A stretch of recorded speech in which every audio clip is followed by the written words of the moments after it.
what to believe anymore. What am I saying? I'm not sure I ever knew what to believe. I sit in these classrooms, and these professors tell me one thing.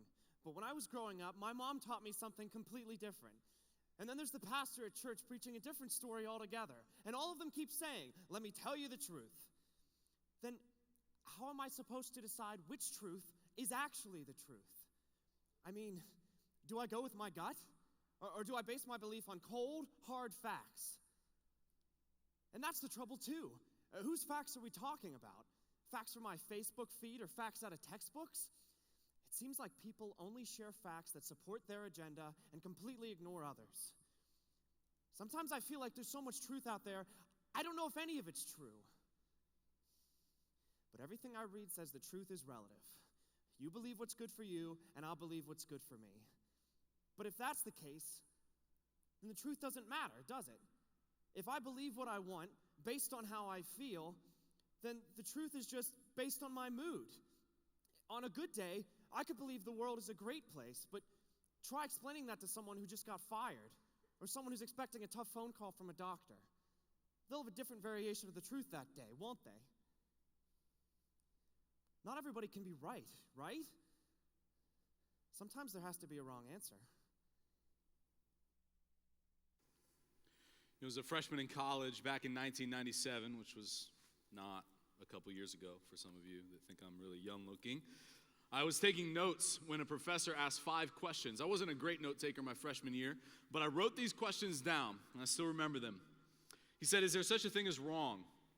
Is it the same for every person? How do you know? And how do you know that you know?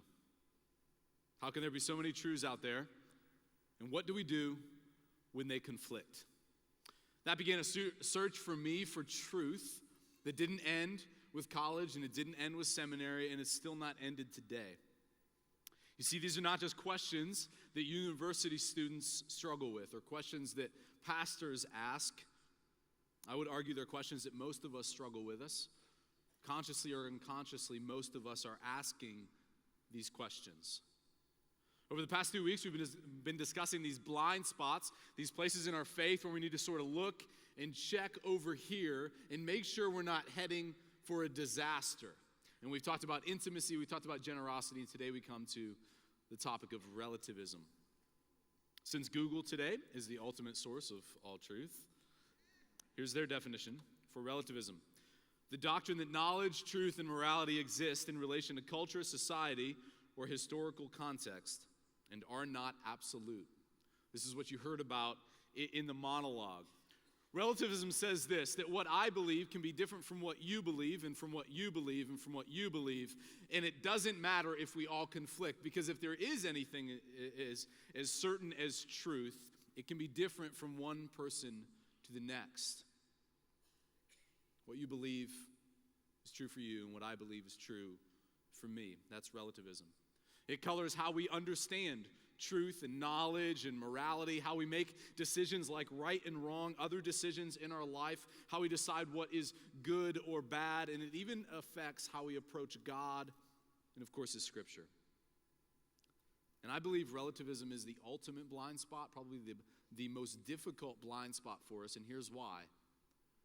Relativism exists in our mind. And the mind is the one place God has given us to reason and to recognize truth. Another way of saying that, the mind is the one thing God has given us to be able to recognize a blind spot. But this blind spot exists in our mind, and that's a problem because our mind is naturally flawed. It's part of our sinful nature. And I gave you some scriptures you can look at on your own about this.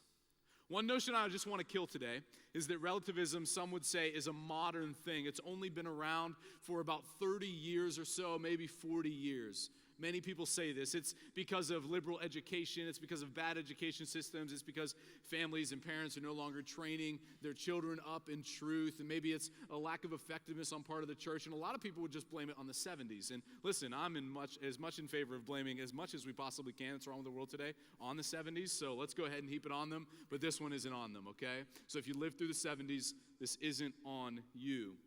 In fact, it's been around since the beginning of time. One example, a very long ago example, 700 years before Jesus Christ. a prophet by the name of Isaiah, writes in our scriptures, "Justice is turned back. Righteousness stands far away. For truth has stumbled in the public squares, and uprightness cannot enter." The prophet Isaiah recognizes relativism 700 years BC. It existed then.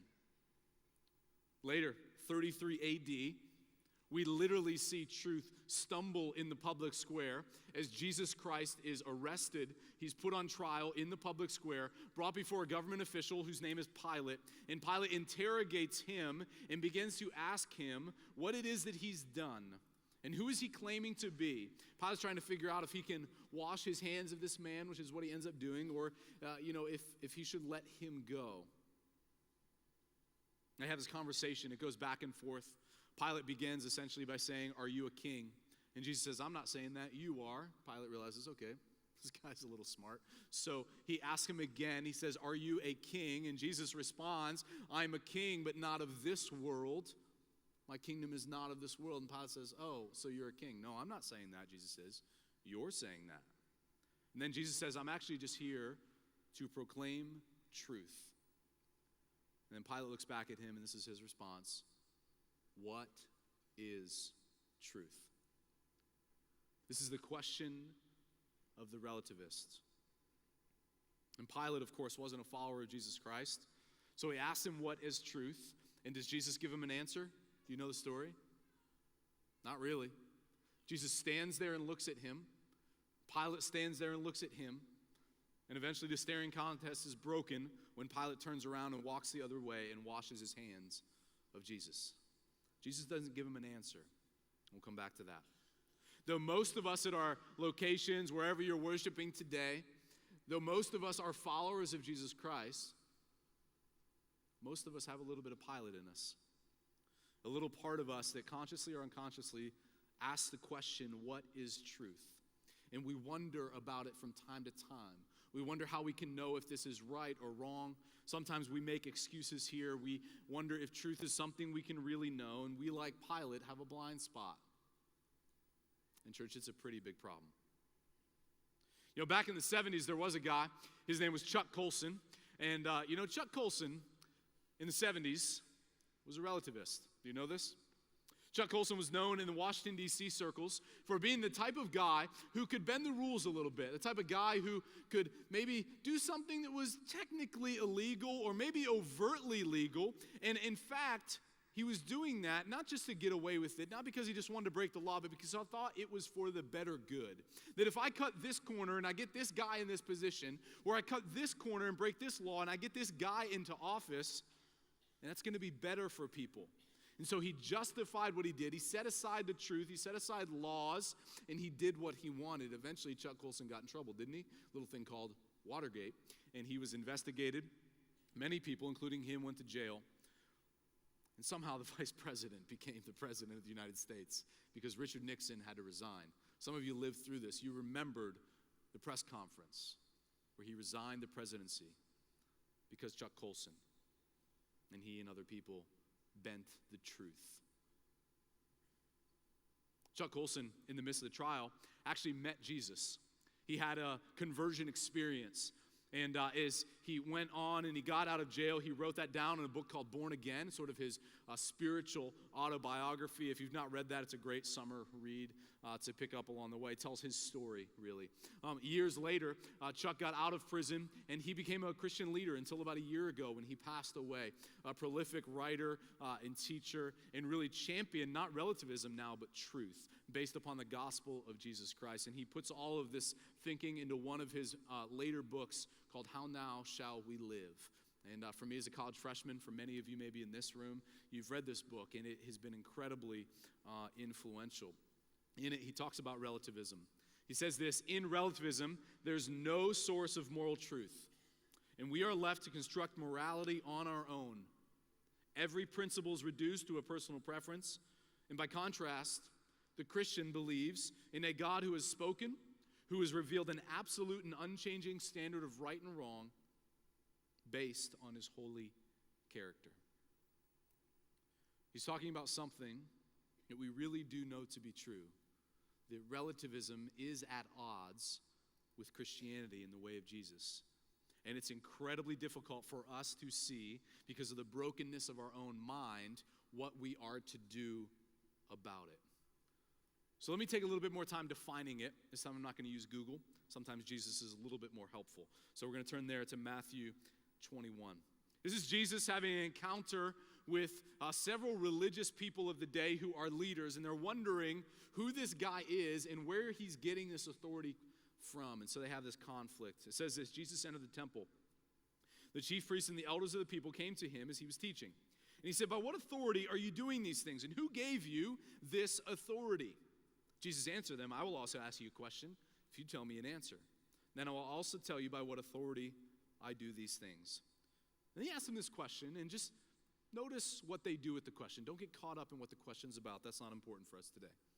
Verse 25, it says, "The baptism of John," he asked them, "where did it come from heaven or from man?"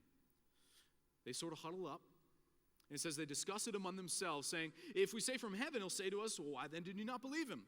But if we say from man, we're afraid of the crowd, and they all hold that John was a prophet." So they answered him what? "We don't know." And he said to them, "Then neither will I tell you by what authority I do these things." Why are we talking about this story? Well, in this conflict, Jesus asked them a very simple question and asked them to come down on the side of A or B. He says, listen, which do you believe is true? Do you believe John is this, or do you believe John is this? And as they're answering this, as they're talking about it huddled up, what do? Well, what they don't do, they don't say, here's why John is this, and we've seen this, and this is the evidence, and this is why we believe this to be true. We should say this. They don't say that. They don't say, well, John's actually this, and here's why, and here's the evidence, and here's what we believe to be true. So we'll say that. They do neither of those things. What do? They say, well, if we say this is going to happen to us. And if I say this, then this is going to happen to us. So truth doesn't matter here, because we don't want either of those things to happen.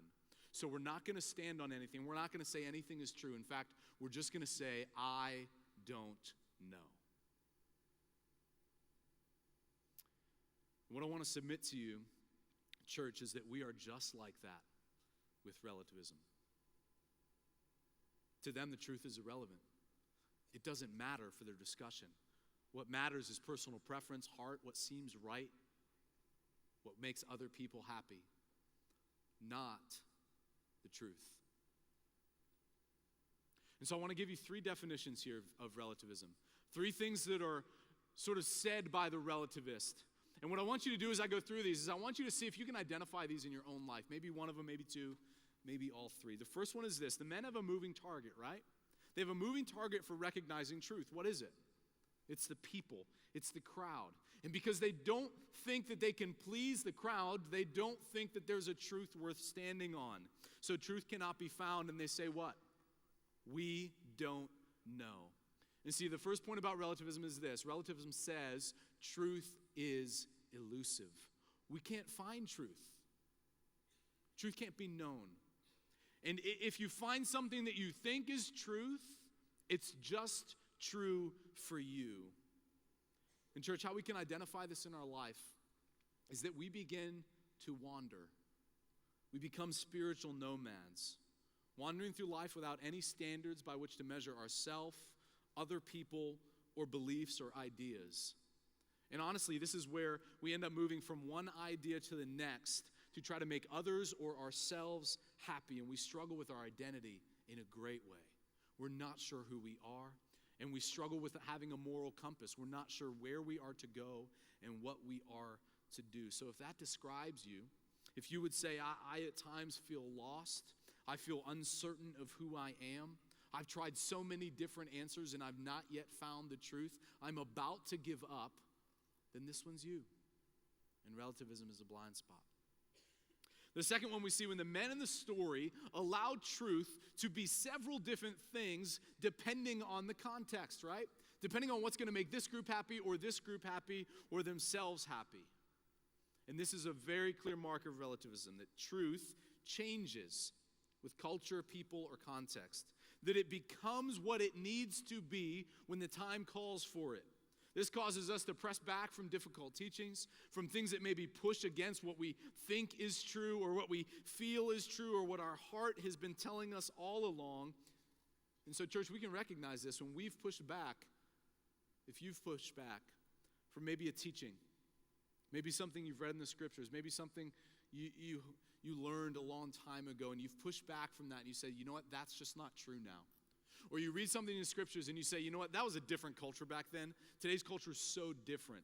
When we begin to say those types of things, as well as that can be true for them, but it's not true for me, then relativism is a blind spot, and we're struggling here with the idea of truth changing.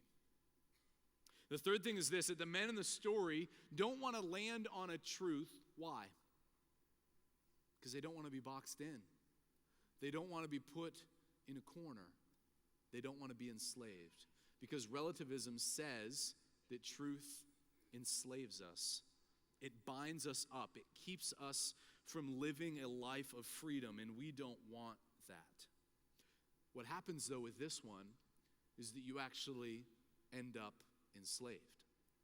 You end up caught in a cycle of sin or in a particular way of thinking. And so, church, we can identify this in our own life. If we're caught in a cycle of sin and we don't see where God's truth is pushing us and speaking to us and freeing us, if we excuse sin in our own life or in the life of another person, if we edit or hold back truth statements based upon what we maybe find offensive to ourselves from the scriptures or offensive to other people, or we're holding back on these things because we don't want to offend that person, then relativism is definitely a blind spot.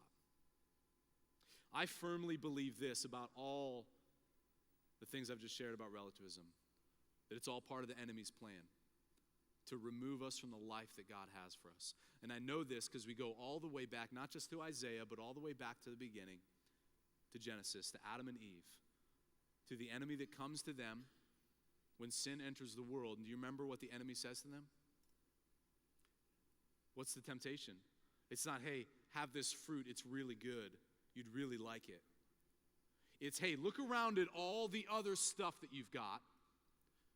Did God really say, don't have this one? That's the question. Did God really say? That's the enemy's question, verbatim. And he's still asking that question today, isn't he? Hey, you know, the garden's great, but is it really freedom to not be able to eat from that one tree? Did God really say you shouldn't do that? Hey, did God really say this? And we come into this struggle ourselves, right?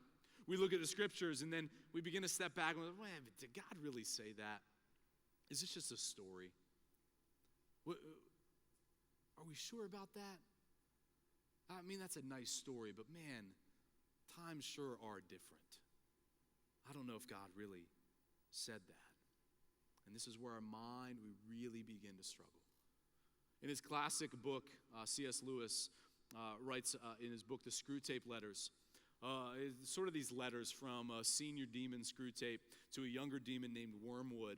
And he's mentoring him in how to tempt us, how to tempt human beings. And so the enemy in that book is actually God. And you know, the enemy is the one that's, you know, sort of doing the mentoring, right? But you'll get the picture. This talks about relativism. And see if this is true of you. He says this in this mentoring relationship. He's teaching him. He says, your man has been accustomed ever since he was a boy to having a dozen incompatible philosophies dancing about together inside his head. He doesn't think of doctrines as primarily true or false or as academic or practical, outworn or contemporary, conventional or ruthless. I don't know about you, but that's true for me. Ever since I was little, so many incompatible things in my mind that we just pick up from other people, from the culture around us. And they conflict. And unless we can step back, we can look at this blind spot, we can't see it. We have these incompatible ideas floating around our brain. You know what? The enemy's thrilled with this. He's absolutely thrilled with it because he knows that he's getting us to listen to that question, did God really say? I want to tell you about two traps the enemy uses in our life 2 traps. These are sort of bonus material. There's nothing in your notes about it, all right? The first trap is this: when we impose cultural questions on the scriptures. So in other words, an issue pops up in culture, a question pops up in culture, and we say frantically, I'm going to find the answer to this in the scriptures. And it's actually the exact opposite way of the way it is supposed to work. What we're supposed to do is we're supposed to take the scriptures with nothing else in our minds, not look through any other lenses, no agendas, no assumptions, no feelings, no headlines, no conversations. We sit down with the scriptures, we look for the truth, we stand on that truth, and then we impose that truth upon the cultural question. It goes that way. It's never to go this way. We have to learn to do this, church. We have to learn to get the wisdom from God's scriptures first, without any other things around it, and then impose that upon culture. And if you've been paying attention, this week we have plenty of opportunities to do this. The second trap of relativism is to champion tolerance over beliefs.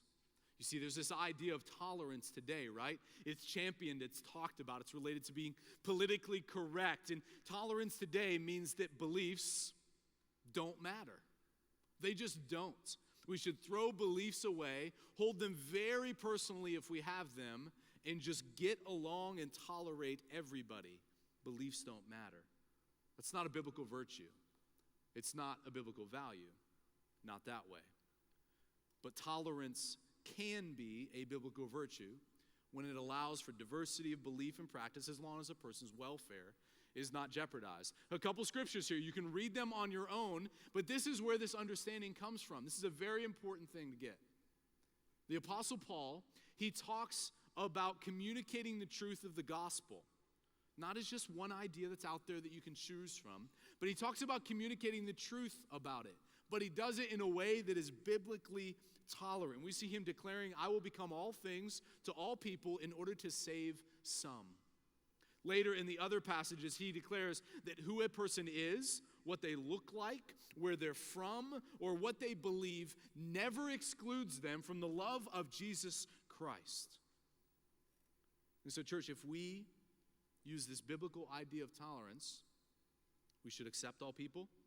We should lack judgment and prejudice against all people.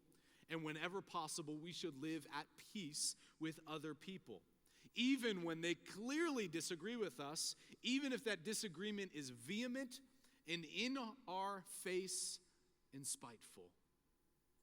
We have the example of Paul. We have the example of the early church. We have the example of Jesus to show us precisely that. Church, I want you to listen closely. The cultural issues will not cease to become more complex and controversial. The beliefs and the practices of the culture will continue to become less and less Christian. The train is loaded. It's been going down the track for years, and it's picking up steam. We just have to recognize it. This is not a defeatist attitude. This is not throw your hands up.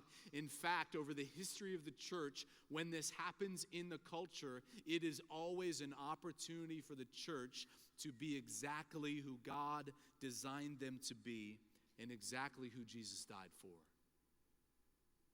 And so as the world around us changes, we have to hold on to 3 simple truths. Number 1, Christ died for all sinners. And when Christ died for all the sinners, some of them were there killing him. And as they were killing him, those very sinners, do you remember what God said to his heavenly Father? Jesus Christ said, Father, forgive them. They know not what they do. Church, is it possible that we don't have that type of love that Jesus exhibits with those words? What do you think? Are you extending to others that you're killing me, but I'm forgiving you kind of love? I will tell you right now, for me, the answer is no. Not all the time. I'm sure I'm the only one. The second thing we have to believe is that Christ is still resurrected. He's still reigning on a throne, and he's ruling over his kingdom, which, by the way, is not of this world. His words, not mine. Church, are we confident enough in God's kingdom and his lordship on a throne that when the values of his kingdom are absent in this world, we can still live according to them? And then finally, we have to believe this, that Christ's church is still called to love their neighbors and to proclaim his death and his resurrection and his lordship until he comes back, not until things get really bad. Church, are we loving and proclaiming until the end? Or are we just waiting for the end? See, church, beliefs matter, but we will lose the ability to proclaim our belief about the most essential matters if we fail at acceptance in love. This is exactly the enemy's plan, and we can't play into it. We have to be tolerant in a manner that invites tolerance back in our direction. And from this position, we're then able to proclaim truth.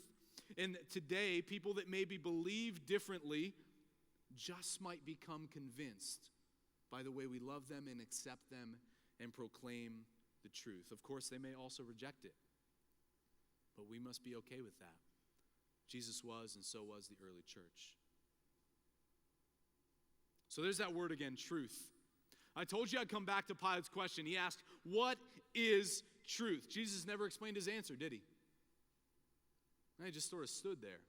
So he didn't explain it, at least not then. He explained it actually well before. Most of you know this about me. You know that I'm not a handy guy. I'm not that guy that can, put tile in his kitchen on a weekend. I can't make or hang prefab cabinets. I can't go into Kent's backyard, cut down trees, and walk out with a canoe the next day, okay? I'm not that guy. Not only am I not that guy, I'm not that guy that can fix little things in my 103-year-old home. Several weeks ago, I was in the shower. I won't give you too many more details, okay? But I was in there, in the shower, and I looked, and I saw some cracks in between the tile. I was like, I didn't think those were there before. And then I noticed this other spot where there was this gummy, gluey, kind of stringy stuff that was kind of hanging there, kind of in between maybe the tile. It looked like it was coming off. So I knew I had to go to Home Depot and get something. So I went after work to Home Depot. I found the guy in the orange, and I went up to him, and I showed him a picture of the glue tile crack stuff, and I asked him what I needed. And he said, you need to get some caulking. It's right around the corner. The guns are hanging on the wall, and don't forget, it needs to be silicone. And I'm like, hold on there, Chief. I'm going to need you to go ahead and back up a little bit, because I don't really know what you're talking about. When you said gun just now, I'm thinking bullets. And when you said caulking, I was thinking all kinds of stuff and it had nothing to do with my shower. So I don't know what you're talking about. I'm going to need you to hold my hand a little bit. Take me over to that aisle. I need you to tell me what to do step by step and put it in my cart. And I just sort of looked at this guy, and he was looking back at me. And it was sort of a pilot look, like he was ready to wash his hands of me. And I knew he wasn't my guy. So I said, you know what, I'll come back another time. And I grabbed my phone, and I got in the car, and I went home for dinner without anything in my cart. My shower's still cracked. I still got this stuff hanging there. So if you know how to fix it, that'd be great if you could help me out, right? So here's what I've got to do, right? With this project and many others that crop up in my house. I've either got to get one of you to come teach me, or I've got to get someone to just come do it for me. But if I get someone to just come do it for me, I've been told that these types of things will continue to happen when you own a home. And so I'll have to get the person back again. And I'll have to keep getting them back again, right? But if someone can teach me, or YouTube can teach me, then I can do it myself. And the next time it happens, I'll know what to do. And I'll get better at it, and I'll get better at it. You see, when it comes to truth and relativism, our minds are all broken. None of us know what to do. You must admit that. We all must admit that. And we can either have someone just tell us the truth, or we can have someone teach us how to find the truth ourselves. And the much better preferred option is to learn how to find it ourselves. You see, because if we just have someone tell us the truth, the pastor just preaches to us, Dr. Jim Platt just tells us what to believe about Philippians, right? Or we just have our parents tell us what it is, something's going to happen later. Relativism is going to pop up again in our minds. And we're going to come into a situation where our heart maybe tells us to do this, or our feeling tells us to do this, or our preference tells us to do this, or someone wants us to go here, and we say, well, this was what was told to me, but you know what? That was just them. But that was just my parents' belief. That was just the pastor getting all fired up preaching on a Sunday morning. It doesn't really apply today on Tuesday. And so we just push it off and we say that's not truth.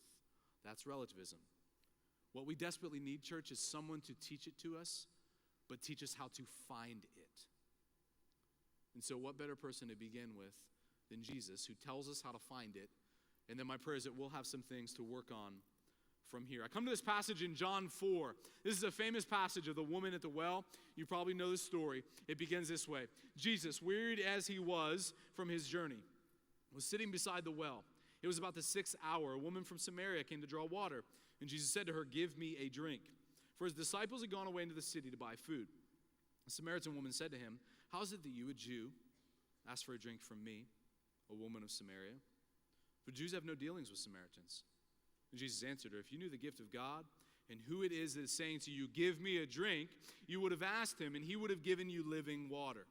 The woman said to him, "Sir, you have nothing to draw with, and the well is deep. Where do you get that living water?" They go back and forth a little bit more, and then Jesus says in verse 13, "Everyone who drinks of this water will be thirsty again, but whoever drinks of the water I give him will never be thirsty again.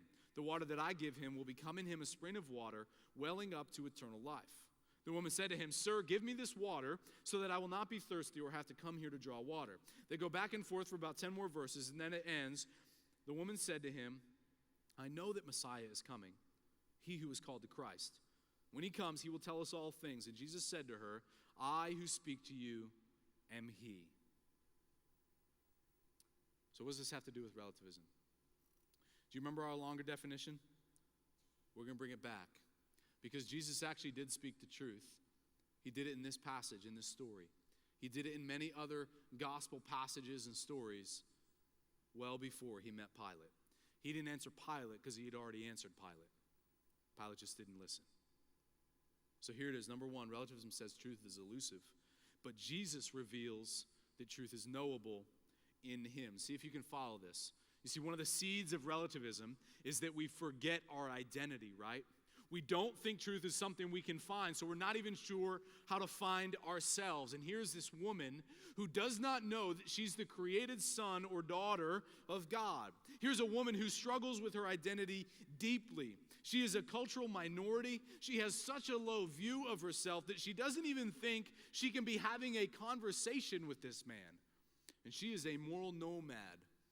She's been going through life. Four different men she's been with who are her husbands, and then one other man who was not her husband. She has been craving and looking for truth everywhere, but it's been difficult for her to find because she's a human being and she's a relativist. She clearly craves truth. And Jesus, in response, in a conversation with her, says, "I am truth. The one standing in front of you, I am the one you've been looking for. I'm not elusive. I'm right here." Some of you today, I just want you to wake up right now. You've been sleeping. Wake up. You can go back to sleep in about a minute, okay? I just want you to hear this. Your view of God may be relative, but his view of you is not. He values you as a son or a daughter that he has created and that he has loved and that he sees so much value in that he sent his son Jesus Christ, truth of truth, to walk among us, to die among us, to be raised from the dead, and he is now seated on a throne waiting for you to find him because he is very much knowable. Jesus has compassion on the woman. He's not upset at her. He doesn't condemn her, and neither does he us. He speaks truth to her, confronting the lies she's been listening to, the lies from the enemy, not her own lies. And he communicates to her that she's valuable and that knowing him is knowing the truth she's been looking for all along. The second thing that relativism does is it says that truth changes, right? But Jesus reveals that truth is absolute. It's the same for everybody in every situation, in every culture. It may be packaged differently, but it is the same. You see, her filter for truth is what? It's her culture. It's that she's a Samaritan. The Messiah is not coming for her. He's coming for the Jews. And on top of that, she's a minority, and she does not belong in a conversation with Jesus Christ.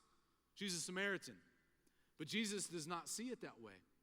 He sees it completely differently, and he takes off of her that filter, and he puts on a different filter called the gospel. And he does the same thing for us today, church. We have to take off the filter that we wear naturally because of our sinfulness and wear only the filter of the gospel. This is what it looks like. A couple questions you could ask yourself. When you're facing a situation, when you're facing a decision, when you're searching for truth, here are a couple questions to ask. Number one, when you're considering something, does this make the cross of Jesus Christ unnecessary?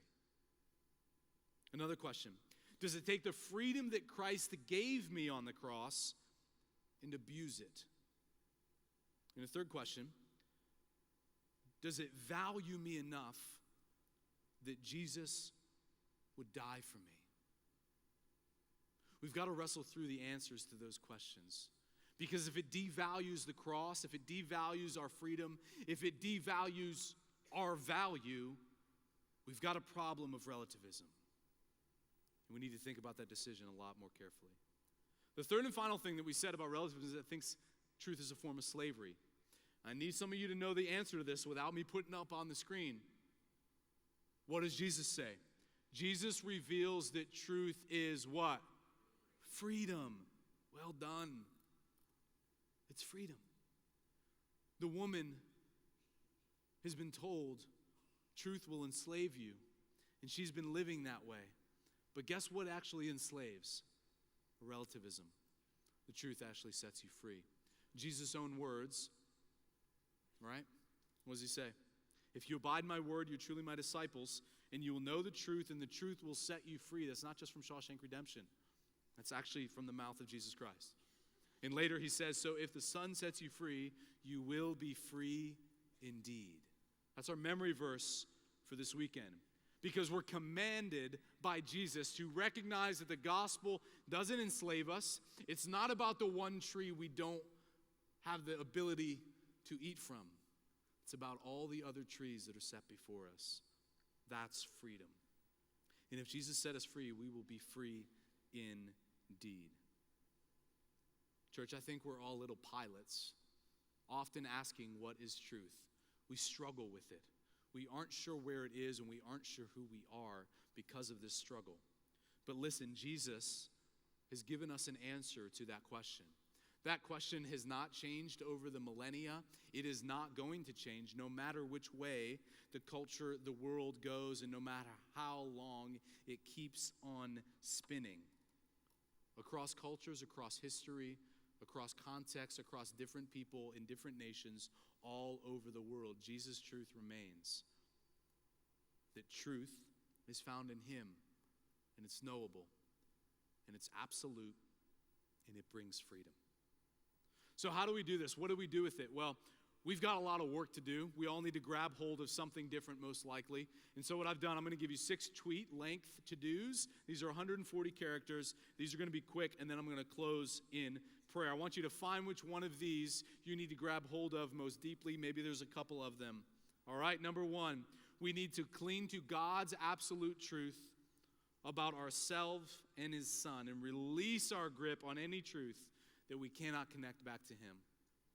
Number 2, we need to weed out any moral relativism in our life where we've compromised or ignored something clear from the scriptures. Third, when given the chance, share truth gracefully and humbly. Rejection puts you in good company, but acceptance puts them in good company. Number 4, and I would like to submit, I think everybody needs to circle this one at least. Don't attack relativism in other people. Attack relativism in yourself. Set your compass to truth and others will follow. Number 5, truth is absolute, not obsolete. If our minds can learn this, our actions will show this, and we will be free. And the last one is this: if you're in a position of influence, you lead other people at work, in your family, in another setting. If you are a leader, truth is not a luxury, but a necessity. And you must advocate for your convictions according to your influence. Church, let me pray for these things to be true of us. Father God, we come before you based on the truth that your Son, Jesus Christ, died for us and is reigning over a throne over his kingdom. And Father, some of that kingdom exists today in our world, but most often it does not. And we long for the day when we'll be with you in your kingdom. But until then, Father, help us to take these truths about truth directly into our minds that are broken and our hearts which long for you. And help us to bring transformation that you call us to in Romans when you say that our mind needs to be a spiritual act of worship. It needs to be transformed. Father, teach us how to do that. In Jesus' name, all God's people said, amen.